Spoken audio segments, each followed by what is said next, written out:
에베소서 1장 1절에서 2절 말씀 한 목소리로 함께 읽겠습니다. 하나님의 뜻으로 말미암아 그리스도 예수의 사도된 바울은 에베소에 있는 성도들과 그리스도 예수 안에 있는 신실한 자들에게 편지하노니, 하나님 우리 아버지와 주 예수 그리스도로부터 은혜와 평강이 너희에게 있을지어다. 아멘.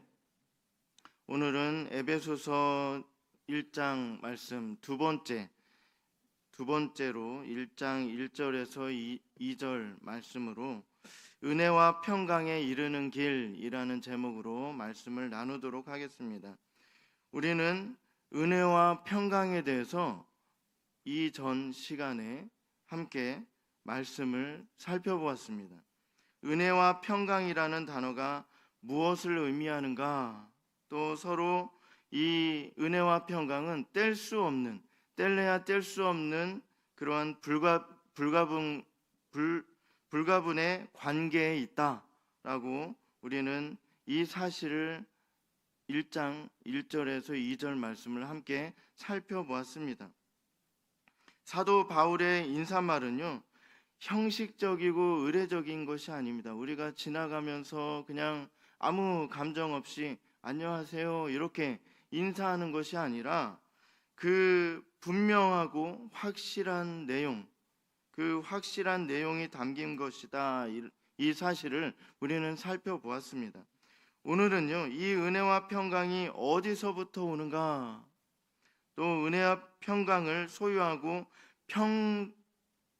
풍성히 누리며 살아가는 참된 그리스도인의 특징에 대해서 우리는 이 말씀을 통해서 살펴보려고 합니다. 먼저 볼 것은 성경이 말하고 있는 인간, 즉 나에 대해서 우리는 무엇을 말씀하고 계시는가, 우리는 귀를 기울여야만 합니다. 로마서 3장 23절에는요 모든 사람이 죄를 범하였음에 이렇게 말씀합니다. 또 에베소서 2장 1절은 그는 허물과 죄로 죽었던 너희를 살리셨도다 이렇게 말씀합니다. 성경은요 인간에 대해서 죽은 존재, 또 죄로 인한 죽음의 상태, 이 상태에 있다라고 선포하고 있습니다. 이것은 어느 누구도 예외일 수 없는 분명한 사실입니다. 우리는 하나님과 절대로 화평할 수 없습니다. 우리의 힘으로는요 이 죄 문제, 원죄와 또 죄에 대한 본성으로 인해서 계속해서 우리가 끌려다니는 그 문제에 대해서 우리는 이것을 우리의 힘으로는 도저히 해결할 수 없습니다. 우리는 하나님과 죄로 인해서 하나님과 그 끊어진 그 관계를 회복할 수가 없어요. 절대로 하나님과 화평할 수 없었다라는 거예요. 하나님과의 관계에 있어서 죄인인 우리는 평강의 상태일 수가 없다라는 거예요. 그렇다면 어떻게 하나님과 평강을 누릴 수 있는가? 또 어떻게 평강을 얻을 수 있는가? 또 우리는 이것에 대해서 생각해 볼 수 있는데요. 우리가 평강에 이르는 길은요 은혜밖에 없어요. 전혀 받을 자격이 없는 자에게 베풀어진 하나님의 호의, 우리는 이렇게 지난 시간에 보았어요. 은혜는요 전혀 받을 수 없는 자들에게 베푸시는 하나님의 호의다라는 거예요. 그로 인해서 우리는 하나님과 평화를 누릴 수 있습니다. 이 은혜는요 인간의 어떠함으로 오는 것이 결코 아니다라는 거예요. 하나님의 권한이고 하나님께만 속해 있다라는 거예요. 이 하나님의 절대 주권인 은혜로 말미암아서 우리는 하나님과의 적대감에서 해방될 수 있다라는 거예요. 이 사실을 우리에게 알려주고 있습니다. 이 은혜가 아니고서는 평강을 누릴 수 없습니다. 하늘로부터 오는 하나님께로만 나는 은혜가 아닌 다른 어떤 것으로도 평강을 얻을 수 없습니다. 궁극적으로 은혜가 내포하고 있는 참된 의미는 예수 그리스도예요. 우리는 너무나도 잘 알고 있지만 항상 이렇게 바쁜 삶을 살아가다 보면 이것을 놓칠 때가 많습니다. 평강이 어디서부터 오는가?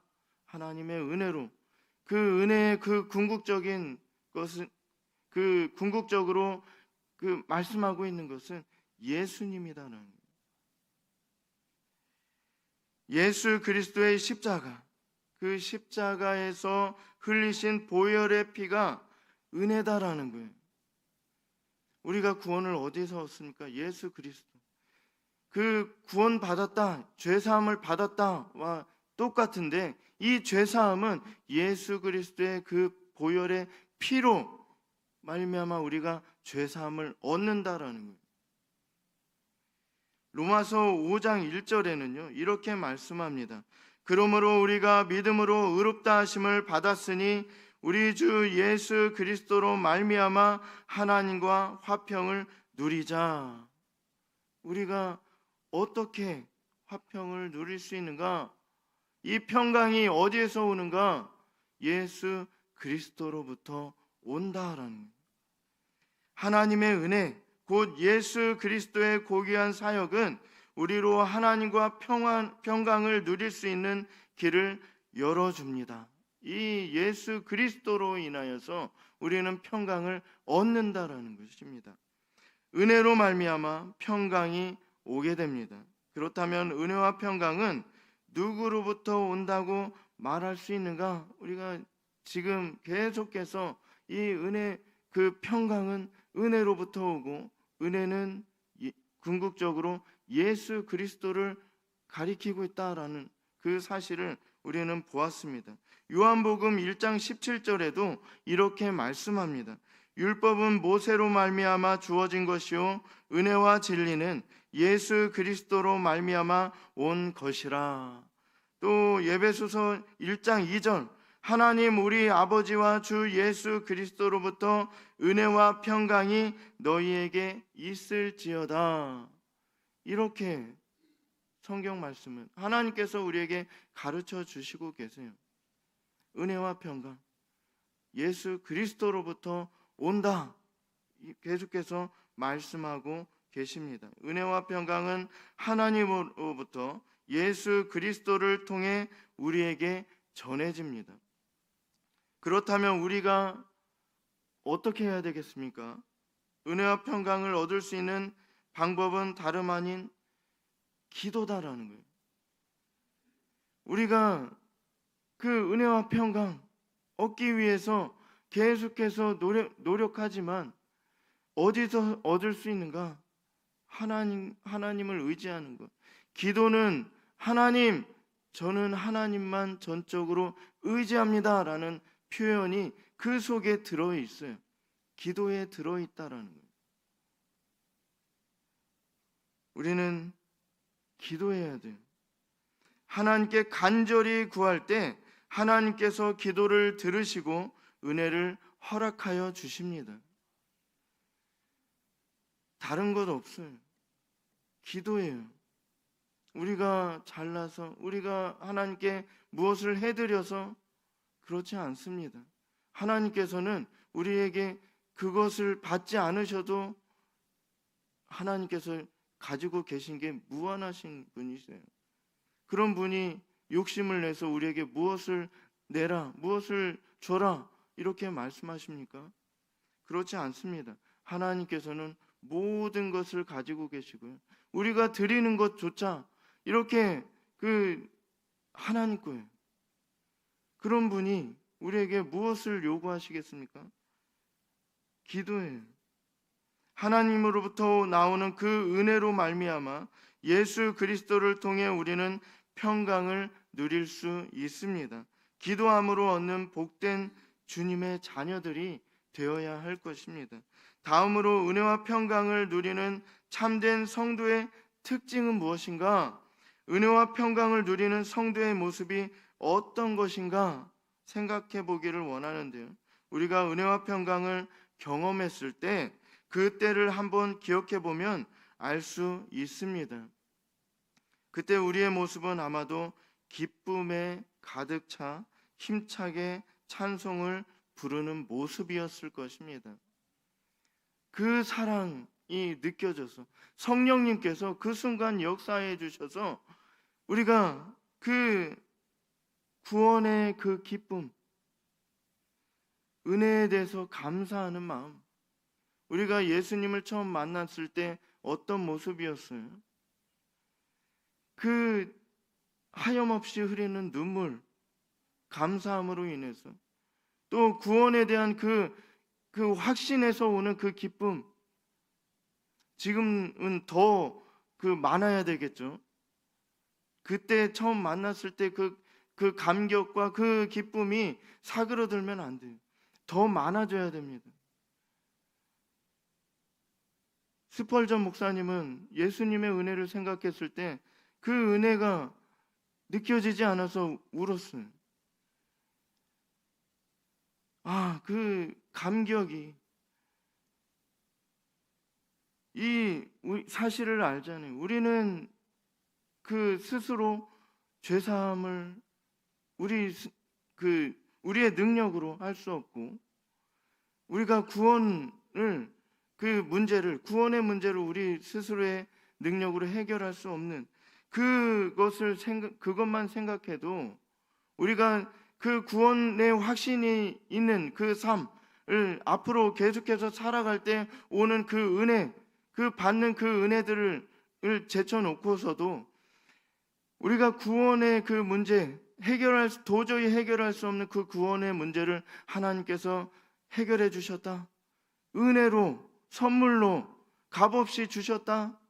이 사실 하나만으로도 우리는 계속해서 그 감격에 눈물을 흘리면서 매일매일 우리가 주님 앞에 설 때 그러한 마음이어야 돼요.